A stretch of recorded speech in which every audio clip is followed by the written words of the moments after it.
Let me start with a confession. Right now, standing on this TEDx stage, my energy level is about a 2 out of 5. You might think I'm joking or being modest. Well, I'm not. I've always been a low energy person.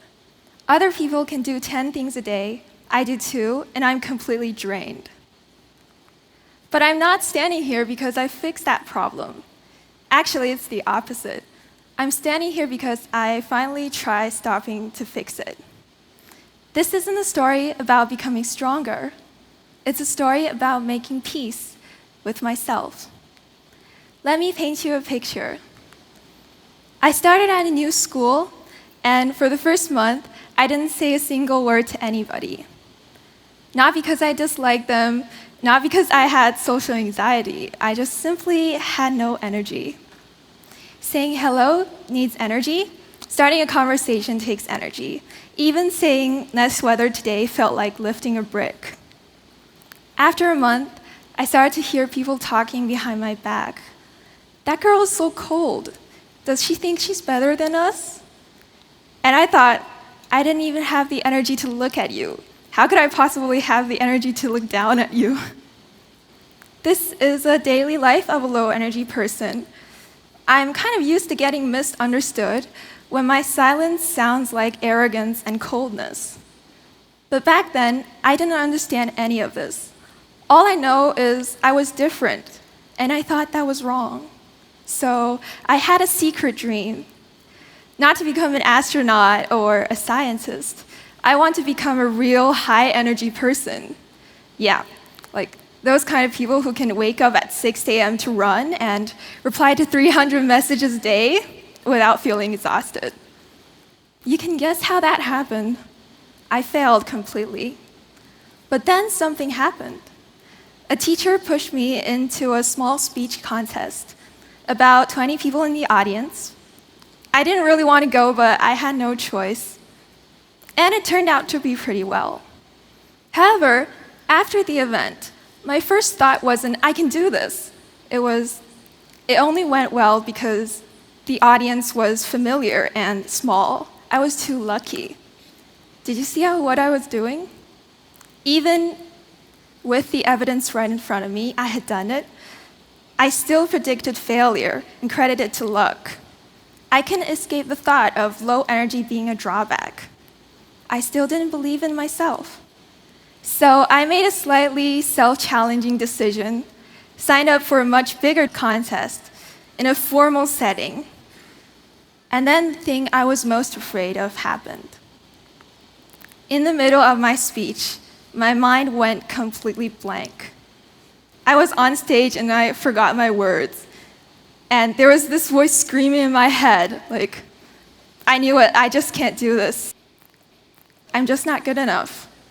However, at that moment, I decided I should let go of the script I memorized perfectly. So I looked up at the audience and said the only thing still left in my heart. I came here today to show that a low energy person can also stand on stage. Maybe I forgot my lines, but this is really all I wanted to say. To my surprise, the rest of the speech went really well. The audience applauded, I managed to finish my story, and they applauded even more warmly than if I delivered it perfectly. I realized that I had succeeded, and it's definitely not because I was no longer low energy. I was still me. But because at that moment, I let go of the need to perform perfectly. All that was left was honesty, my true self. That's when I began to understand something. What held me back was never my low energy. It was my refusal to accept that I was a low energy person. And my old perception that only high energy can help me make it. Later, I started wondering, why did I still doubt myself after the first success? Why did I feel like it didn't count? Then I realized probably low energy is just one example. Everyone has a list of things they think that are wrong with them. People with darker skin want to be brighter. People with average weight want to lose a few kilos. Introverts want to be more outgoing. And sensitive people want to be less like emotional. Above is all me. Yeah. None of these are flaws. They're just differences. But we treat them like weaknesses, and we spend our whole lives fighting against ourselves. Low energy never stopped me from achieving anything. In fact, it helped. It helped me to spend more time with my own thoughts, to learn in a slow and suitable pace. It made me a better listener, a more empathetic person. By redirecting my energy inward, I became more focusing and reflective. This is the true and better me. To be honest, even today, I sometimes still admire a high energy person.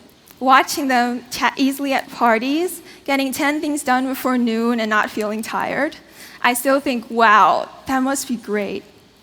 However, I don't feel anxious or sad anymore. Admiration is just admiration. I also know that being myself is nice too. I have found the irreplaceable strength of low energy. By using them, I made it onto this stage, and I'm so happy. The truth is, I'm really good at tying myself into knots. All those thoughts, emotions, self-doubt, tangled up like a ball of yarn.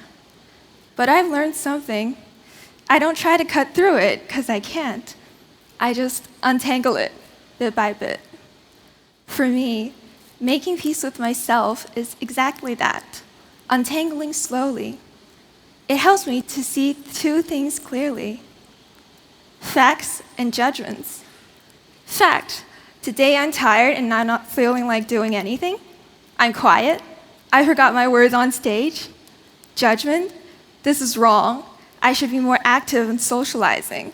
I can't do it because I'm not high energy as others. The source of our pain is never the fact itself. It's our resistance to the fact. When I spend 80% of the time, wondering, fighting with myself, I only have 20% left for the things I really want to do. So what if I stop fighting? Remember what I said at the beginning? My energy level today is a 2 out of 5. Now, I'd like you to do something simple with me. Please close your eyes. Now, ask yourself one honest question. What is my energy level today from 1 to 5?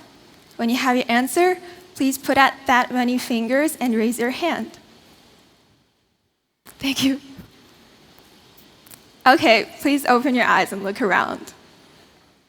Whatever number you came to mind, I want you to know that that is your true, honest self right now, and it is already enough.